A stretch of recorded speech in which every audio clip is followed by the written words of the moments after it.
Hello everyone. Welcome back to the Cardman's Cards. I'm the Cardman, and as you can see, we're probably doing things a little different than normal here. I'm gonna try a couple videos of this, see how it goes. I'm gonna post the combo video first, and then upload the deck profile afterwards, so you're not gonna see the deck right away. If you'd like to see the deck, go ahead and check the video down below. It will be in the description as always. This video will be going up on this Wednesday. If you are seeing it now, then hello, it's Wednesday. And then the deck video, the explanation of all the cards and everything will be going up on Friday, as my typical schedule of uploading, which is Monday, Wednesday, Friday. Or at least I try to. Don't hold me to that. I'm trying to get better. For a while there, I was pretty good. Anyways, we're going to do a deck profile. Not deck profile, a combo video. K9 is weird, because the way the K9 works, they have a bunch of, inherent starter combos. Like, oh, it's turn 0, I get to do this, I get to do that. Such a weird thing to do by yourself, and I really don't have anyone additional to help me with that. So for the time being, this might not be as a great video as I was hoping it to be. I'm going to show off some things that deck can do by itself, and I'm going to do a couple of test hands with playing against the deck itself, just try to mitigate some of the effects that activate on turn 0. So I'm going to go ahead and jump into the first combo, which uses 2 cards, doesn't matter any 2 names. So I'm going to go ahead and just use a couple cards to add those names. Like first with Chaotic Elements. Chaotic Elements effect to add a level 5 Dark or Light Pyro. We're going to add Joe Cool. And then use the effect of Chase to add any other K9 name. And in this case, we're going to add Joe Cool again, just for reference. So, this combo works by using Joe Cool on any 5. I'm just using a second name of itself just because of how I could add it. Other than that, it's a simple combo line of using the effect of Joe Cool to reveal itself at another 5, summon both. It's Bloom Folger basically, but for this. Summon, and then you're going to use the effect of Joe Cool on field to go ahead and add a card. We're going to add 66B, Lantern. Then we're going to overlay into Ripper, one of their Xyz monsters. Go into Ripper, and then activate the effect of Ripper. And detach one of the names to add a card. Now our opponent's going to attempt to Ash here. Since it likes to play on turn 0 or negate stuff, we're going to use the effect of Ripper to negate the Ash, since it can negate cards in hand. So we negate the Ash. Now we get to add whatever we want. We're going to go ahead and grab Izuna. And since our opponent activated a card from hand, we get to set a quick play spell from our deck or grave automatically thanks to Ripper. So we're going to go ahead and use the effect of Ripper, and we're going to set LC Liberation. And we're going to use the effect of Lantern to target one of the names in grave. Targets any level 5. And then we're going to use the effect of Izuna just to summon. Because if your opponent has 2 or more cards, quick effect. If your opponent activated a card effect this turn, you can just quick effect summon. So we're going to go and use the Izuna effect, summon. And then summon. Summon the other 5 from the grave.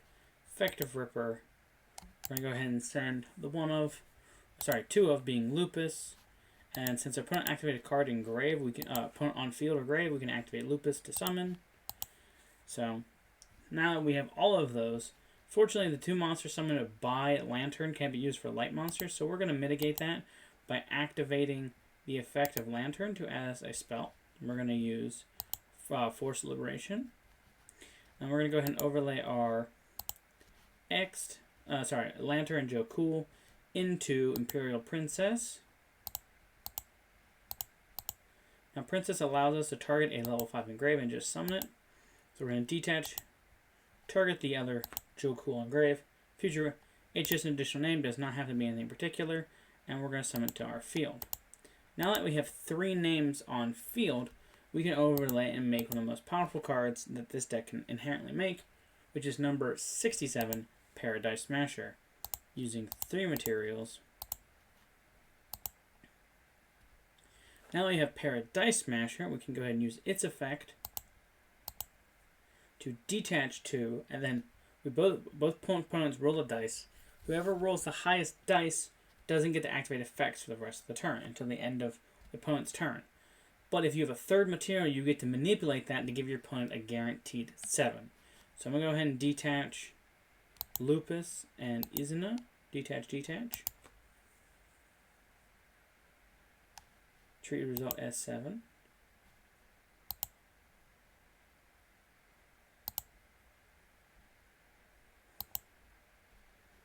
So, basically what happened, this is hard to see. Dice landed on 4 and 3, which is mine. Opponent's dice landed on 1, 2. I overall got a 7. I made my opponent's 1 become a 7. So now they got 7 plus 2, which is 8. So they have an 8. So during their next turn, they don't get card effects. That's how the way this works. Especially showing it on EDO is how it's going to have to work. And then basically for the rest of the turn, we're just going to go ahead and set a couple cards. And depending on what your hand is, you can inherently get... you don't really want to open the Regulus. Depending on how else you have, you could either make this or Regulus, depending on what you want. This deck's a very toolbox. You can throw whatever you really want into it. It doesn't inherently have to be exactly what I show. So we'll go ahead and just end our turn because we're going first. And it's our opponent's turn. It's their standby phase. We're not going to do anything crazy. And then they're going to proceed into their main phase, and they're gonna do some shit, but you have negates, and they can't really do anything due to the fact that Dice Smasher has it turned off. And even if they attempt to do anything, you can go ahead. I'm going to go ahead and just move to battle phase so stuff triggers due to EDO, how EDO works. We're going to go ahead and activate Forced Liberation, turning Ripper into Werewolf. And then Forced also lets us pop a card if your opponent used a card this turn. Sorry, lets us target a card and pop it on activation. And then Werewolf, when they activate a card, we can go ahead and banish a card from their hand, depending on whose turn it is. Banish a card from your opponent's hand if it's your turn, and your opponent's turn, look at the hand and banish one card from it, face down to the end turn, until the end of the turn. We also opened LC Liberation and Experimental Liberation, which allows us also to do more things, to get more names on our field, to basically turn our opponent's turn off. But as we go back to our turn, we can go ahead and trigger the rest of the cards, like LC Liberation, changing Dice Smasher into something else. We're going to go ahead and change that into Hound. Hound is unaffected by most card effects the turn it's summoned. Also, anytime a card resolves, it gains 500 attack. And then we're going to go ahead and use the effect of Experimental Liberation, not Libertation. We're going to summon a Canine monster from grave, and then summon a Xyz monster on top of it, treating it as an Xyz summon. We're going to go ahead and summon Ripper. So, by just opening those few cards, we already have enough names in grave, and it's technically still my opponent's turn, and they really can't play it, so they just have to pass back. So it goes back to us. On end phase, we can activate... Wrong button. We can go and activate the effect of Experimental Limitation. We can go ahead and set one of these to the field. We're going to set LC Liberation. And we're going to draw for turn. Doesn't really matter. Use the effect of Hound when it goes back to our turn to pop a card. Detach. And select a card to banish. It doesn't matter. I'm just using it just to show. So I'll go ahead and get rid of Case of K9. Just a point of reference. And then we just go to battle phase and swing because we have plenty of names. So that's pretty much the entirety of this combo. I'm not really sure how else to do other combos by myself, as I said earlier. So I'm just going to do a few test hands against myself to see how things go, and we'll play it out. So I'm going to go ahead and jump into that real quick, and then I'll see you there.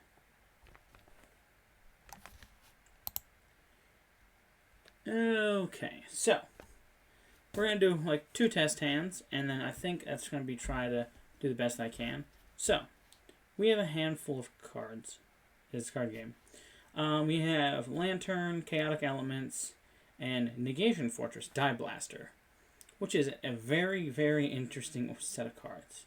So we're going to go ahead and activate Chaotic Elements. We're going to go ahead and add Joe-Cool, because Joe-Cool is one of the best cards to add. And we're going to use the effect of Joe-Cool to reveal Lantern and itself, summon both. Summon the Lantern, summon Joe-Cool, and my opponent's inherently gonna activate a Veiler because they know they both do crazy shit. So let's go ahead and mitigate the Joe-Cool because that's the scarier of the two. So we can't use Joe-Cool's add. That's okay. We'll go ahead and use Lantern's effect. We'll add. Let's go ahead and add Forced Liberation. Even though we have an inherent card that can't be activated this turn, that's okay. We're going to go ahead and overlay into Ripper. We're going to go ahead and activate Ripper's effect to detach, to add. And our opponent's going to attempt to blow up our card with Ghost Ogre, and then we're just going to use the effect of Ripper to negate, because Ripper can negate any card in hand or grave. So it doesn't do anything. It gets negated, we get to resolve, and I'm going to go ahead and grab ourselves another copy of a Lantern, because Lantern has an effect in hand as well. Yes, due to since our opponent activated a card in hand, I can set a quick play, set LC Liberation, using the effect of Lantern. Target one card. I'm going to target the Joe-Cool in grave to summon itself and the Joe-Cool. And our opponent's like, oh, whoa, we did such a good job. We negated their Joe-Cool, but we can just add it back anyways because we can resurrect it with it. So I'm going to go ahead and grab Izuna. Izuna effect, just because our opponent activated a card in hand, we can go ahead and just summon it. Summon the Izuna. Izuna effect. Send Lupus. Lupus effect to summon itself.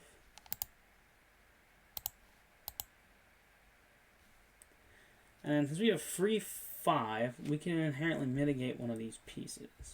So I'm going to go ahead and overlay these two.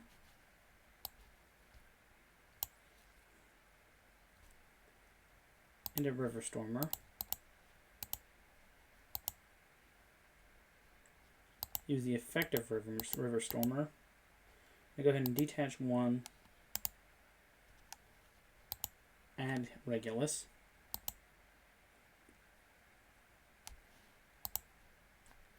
Effect of we're gonna link into Goliath.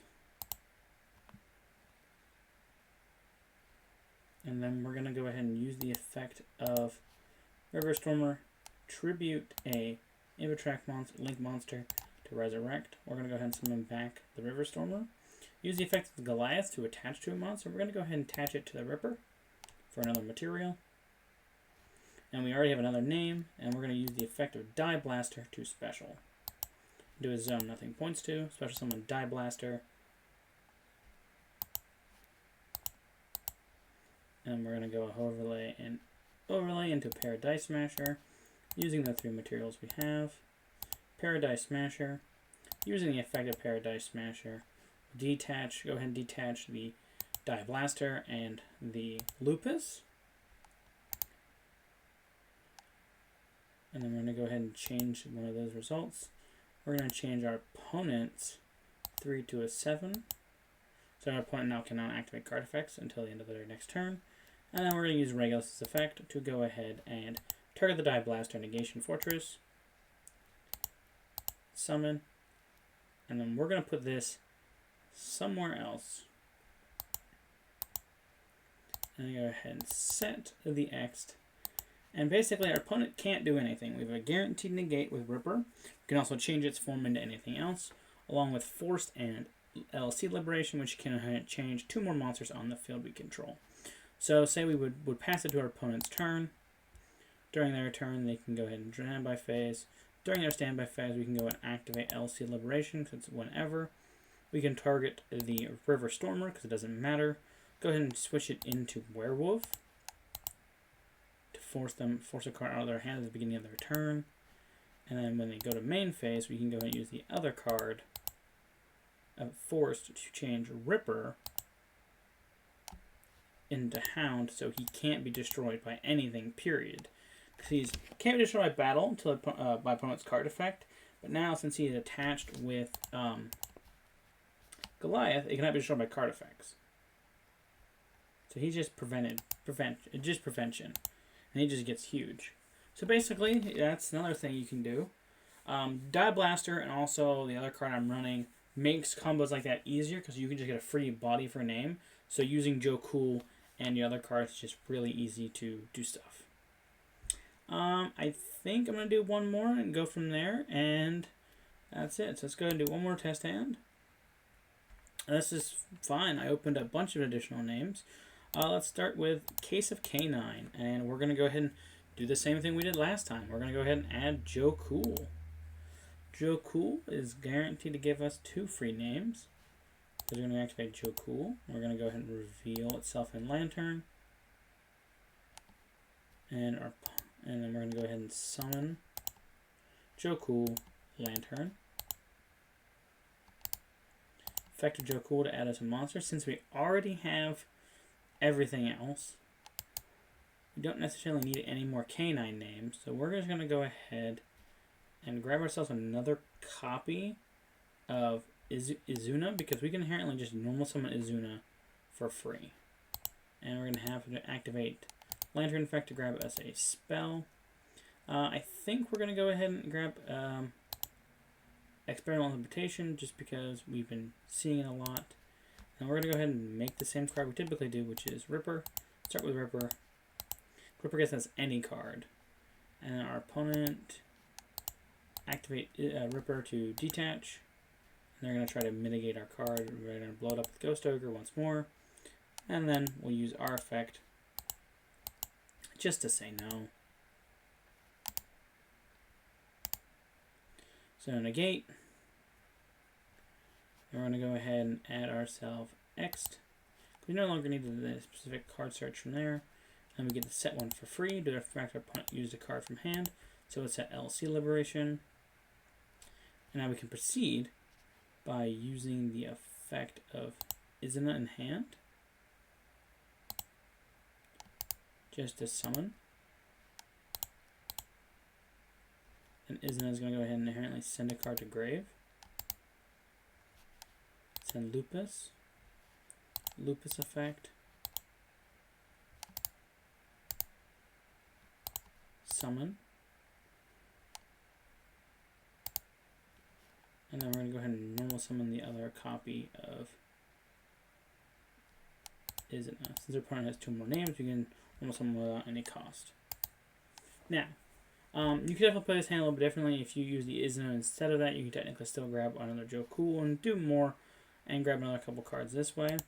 But you're still guaranteed Paradise Smasher in this line no matter what. A little more interruptible, but nothing too crazy. Again, Paradise Smasher, detach 2. 3, 4, 1, 6. Let's go ahead and change their 1 to a 7. Make theirs a lot bigger than mine. Now they can't activate anything. Let me go ahead and set 2 cards. So, we have negate, a negation, change, a change, and a summon. 2 cards in hand. So, this deck does have 1-card combos and other things. It's just kind of hard to show off as I mentioned. But I do believe this is it for K9. If you have any other ideas how I could try to show this off without getting someone else, let me know. Until next time, this has been the Cardman's Cards. This has been K9 Combos. Until next time, I'll see you later. Keep collecting. Bye.